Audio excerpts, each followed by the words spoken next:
He walked into work like it was any normal day. No warning, no signs, no clue that everything was about to change.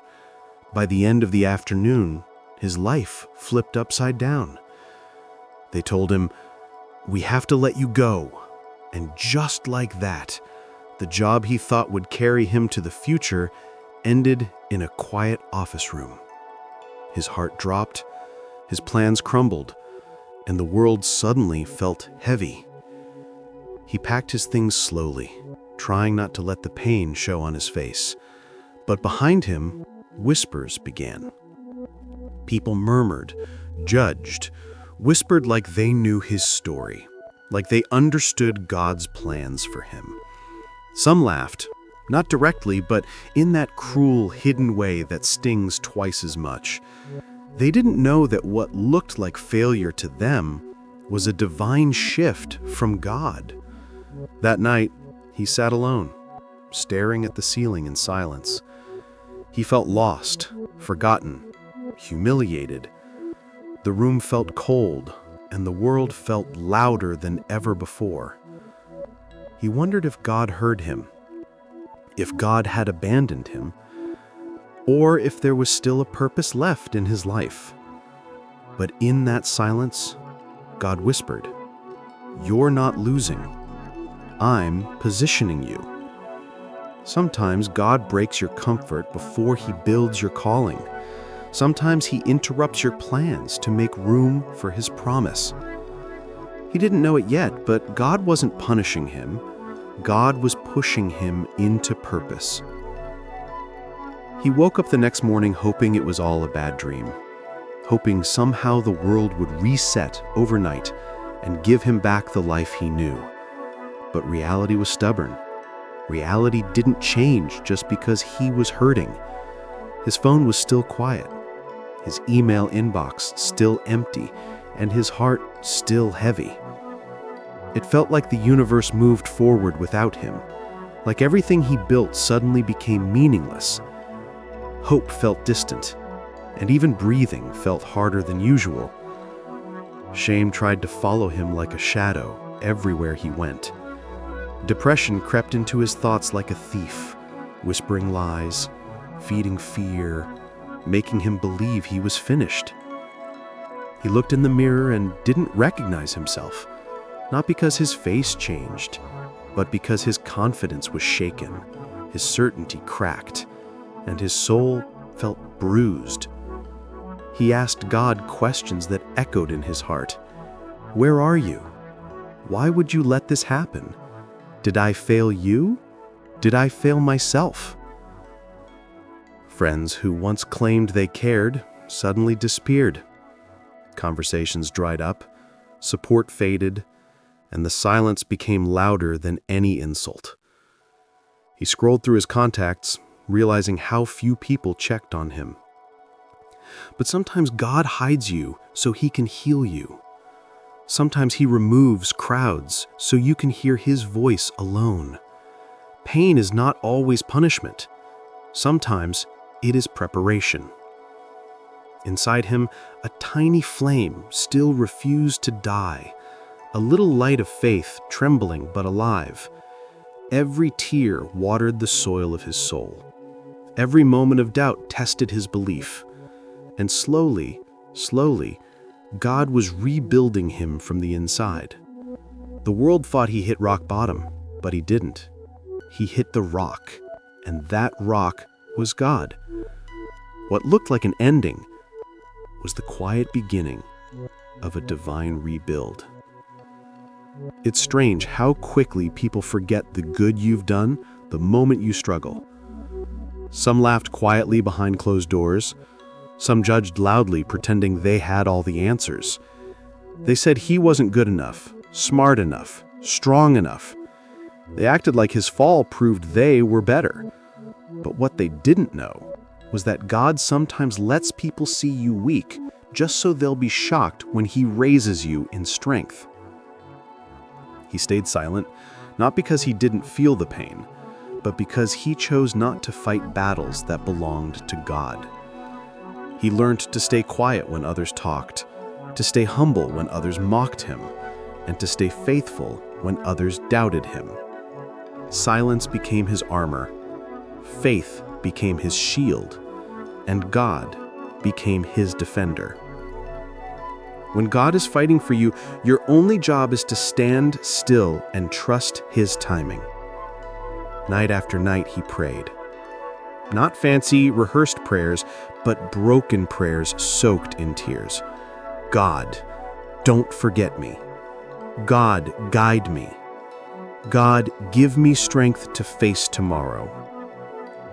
Some nights he didn't even have words, only a heartbeat full of hope and eyes full of tears.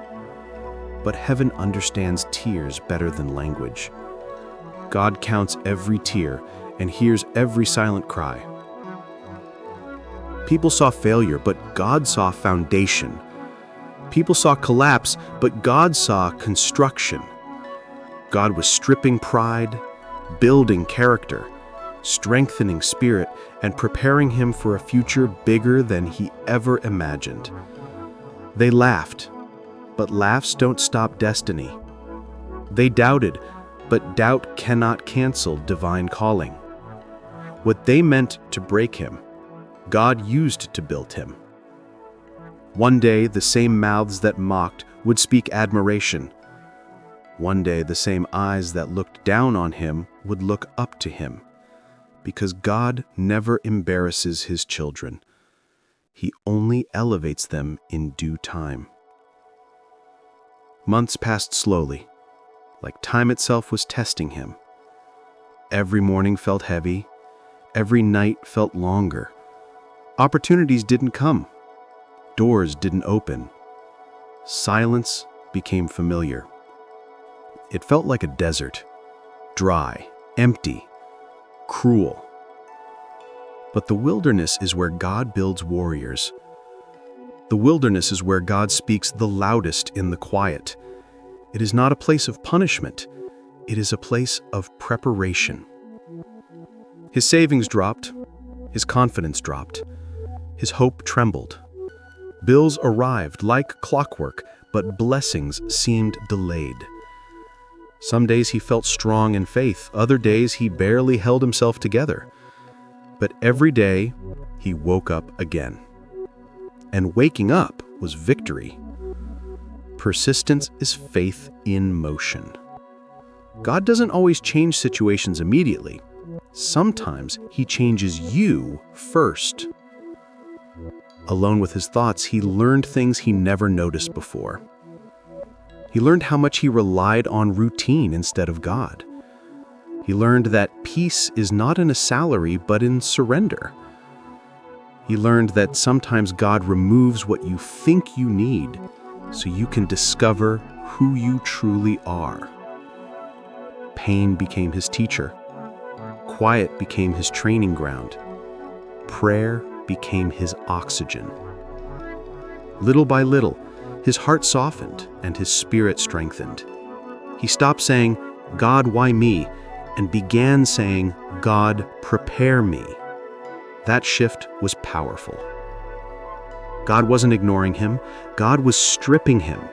Stripping fear, stripping pride, stripping doubt.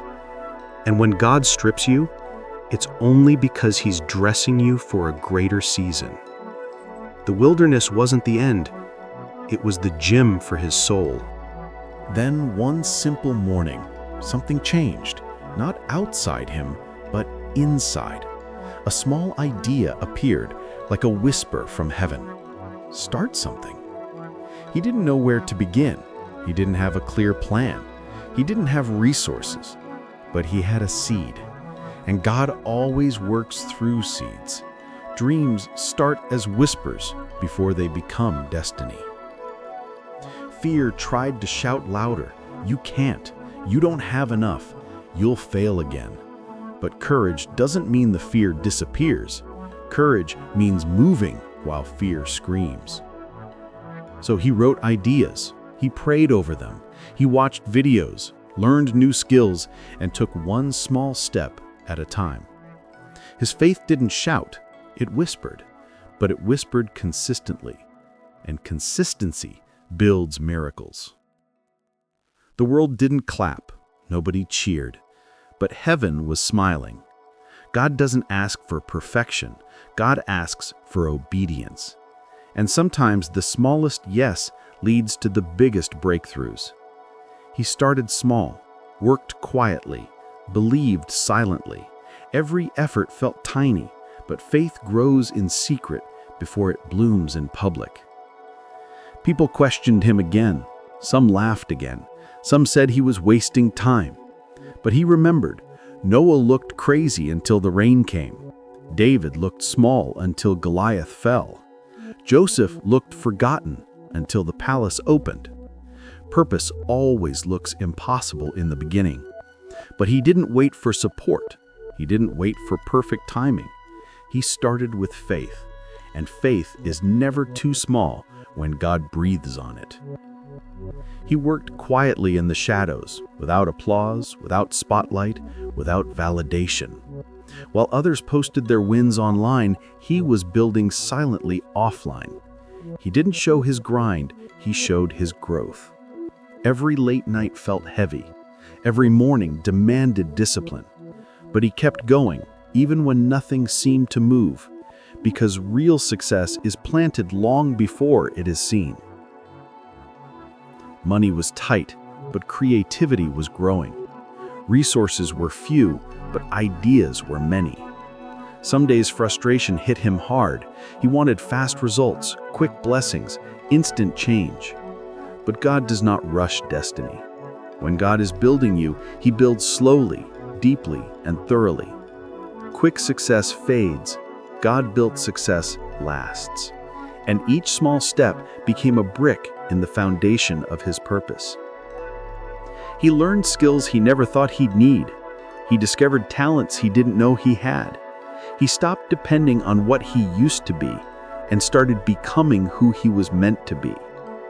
He realized success isn't just achieving, it's transforming. God wasn't just blessing his work, God was shaping his character, sharpening his discipline, stretching his faith. And sometimes the things God builds in silence are the strongest things He ever creates. Whenever doubt tried to creep in, he reminded himself, roots grow before fruit appears. Oaks do not sprout overnight, they grow underground first. So while the world thought he was still stuck, heaven knew he was taking off. His season of nothing happening was not stagnation, it was preparation. God was not delaying him, God was positioning him. And every small beginning was a seed of a great future. Then slowly, very slowly, things began to shift. Not in a dramatic movie-type miracle, but in quiet steps. A message here, an opportunity there, a door slightly opening. It wasn't everything he prayed for, but it was something. And something is where miracles begin. God often answers with whispers before He answers with thunder. His first success wasn't huge. It wouldn't impress the world, but it meant everything to him. Because it wasn't about the money. It was proof. Proof that God was moving. Proof that seeds were sprouting. Proof that faith wasn't wasted. And sometimes a tiny blessing hits deeper than a big one, because it arrives when doubt feels strongest. God knows how to send encouragement right when your hope feels thin. People who once ignored him started watching again. They were curious now. How did he bounce back? What is he doing? Some reached out pretending to care, not knowing he remembered who was silent in his storm. But he didn't hold grudges. God didn't elevate him to be bitter. God elevated him to be better. He learned forgiveness not for others, but for his own peace. You cannot walk into destiny while dragging the weight of resentment. He didn't brag, didn't post every move, didn't rush to announce success. He just kept working. Because real elevation doesn't need announcement. It reveals itself naturally. When God lifts you, no one can deny it. When God favors you, no one can ignore it. The breakthrough was small, but the message was loud. God is not done. This is only the beginning. Success didn't come like an explosion, it came like sunrise, slowly, quietly, then suddenly bright. At first it was one opportunity, then another, then a connection he didn't expect, then a stranger who saw value in him when familiar faces ignored him. But doors he couldn't open before began unlocking, not because he forced them, but because God touched them. He woke up each day with a fire in his spirit, not the fire of desperation, but the fire of purpose. The same world that once felt cold now felt full of possibilities. Every morning he thanked God before moving. Gratitude became his routine. He no longer chased approval, he chased progress. And when you stop needing applause, you become unstoppable. God was shaping him into someone success couldn't break. People who once laughed suddenly became curious. They watched quietly, some secretly cheering, others secretly jealous. Some came back pretending they always believed in him. Some apologized only with silence. But he didn't treat them with bitterness. Pain had humbled him, purpose had softened him, grace had matured him. God didn't elevate him so he could act proud. God elevated him to show what humility in victory looks like. He understood now that rejection was redirection. Every no was God protecting him from a room too small for his calling. Every delay was divine timing. Every tear was an investment. He saw clearly now. God didn't want him to just recover. God wanted him to rise higher than before, not to prove people wrong, but to prove that with God, no valley lasts forever. Breakthrough isn't luck, it's a harvest from seeds watered with tears and faith. One day he sat down and looked back, not with sadness, but with gratitude. The nights he cried, the mornings he doubted, the days he felt forgotten, all of it mattered. Pain had purpose, delay had direction, isolation had intention. God was not only restoring him, God was transforming him. What he gained inside was greater than what he lost on the outside.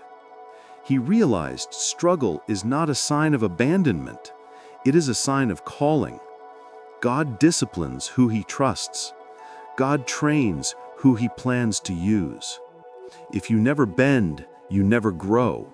If you never feel pressure, you never build strength. God doesn't build warriors in comfort. He shapes them in storms. And now he understood why God allowed the wilderness. The palace was coming. He took time to thank God, not just for the blessings, but for the breaking. Because if he wasn't broken, he would still be in that old job, living small, settling for less than his calling. Sometimes God saves you by removing what you thought you needed. Sometimes losing is winning. And sometimes what feels like the worst moment of your life becomes the door to the greatest chapter of your destiny. He whispered a prayer, not asking for anything, but offering praise. Thank you, God, for not giving me what I wanted, but giving me what I needed. His heart felt light, his mind felt focused, his spirit felt grounded. He no longer feared the future, he trusted the one who held it. And as he stood up, he knew one thing for certain: the story was far from over. God had more. God always has more for the ones who don't quit. Now he stood in a place he once begged God for, but with a heart he never imagined having. He didn't rise bitter, he rose better. He didn't rise angry, he rose anointed. Experience sculpted him, pain purified him, struggle baptized him into purpose. Because only the broken can truly understand restoration. and only those who walked through fire can speak about God's protection with authority. He began helping others who were lost, the way he once felt lost. Instead of hiding his scars, he showed them, because healed scars become maps for others to find hope. People came to him not because he was perfect, but because he was real. His endurance became encouragement. His wounds became wisdom. His testimony became a lighthouse for souls fighting their own storms. He didn't need applause. He became the applause. He didn't need validation. He became the example. His life became proof that God does not waste pain. There is purpose in tears, beauty in breaking, strength in surrender. God took a man who thought he was finished and made him a vessel for revival. When God lifts you, he lifts generations through you. Every time he spoke, his voice carried weight, not because of education or titles, but because he spoke from experience, from trenches, from nights where only God kept him alive. He became living evidence that God restores, God redeems, God rebuilds, and God raises those the world tries to bury. He survived the valley. Now he was guiding others out of theirs. This was no longer just his comeback. This was his calling. Today, he walks in destiny with peace in his eyes and power in his steps, not because the journey was easy, but because God was faithful. He doesn't fear storms anymore. He's seen God calm them. He doesn't fear loss anymore. He knows God replaces what he removes with better. The man who once cried in silence now smiles with purpose, moves with confidence, and lives with gratitude. They once laughed at him, said he was done, counted him out, but God was quietly rewriting his life while they were loudly misjudging it. They thought he fell, but he was planted. They thought he was rejected, but he was redirected. They thought it was the end, but God whispered, "I'm just beginning." When God promotes you, no voice can block you, no jealousy can stop you, no past can disqualify you. Now his success is not about showing the world who he is, it's about showing the world who God is. His life is a testimony that when God takes something from you, it's never a loss, it's an exchange. He lost a job but found a calling, lost security but found destiny, lost comfort but found divine purpose. God didn't just restore him, God elevated him beyond what he imagined. What tried to break him built him. What tried to silence him strengthened him. And to every soul watching, listening, hoping, his story whispers to you right now, you are not failing. God is forming you. You are not forgotten. Heaven is preparing you. You are not at the end. God is just getting started. One day, they will look again. One day they will say, "I always knew you would make it." But you will smile, because you know the truth. It wasn't them, it was God all along.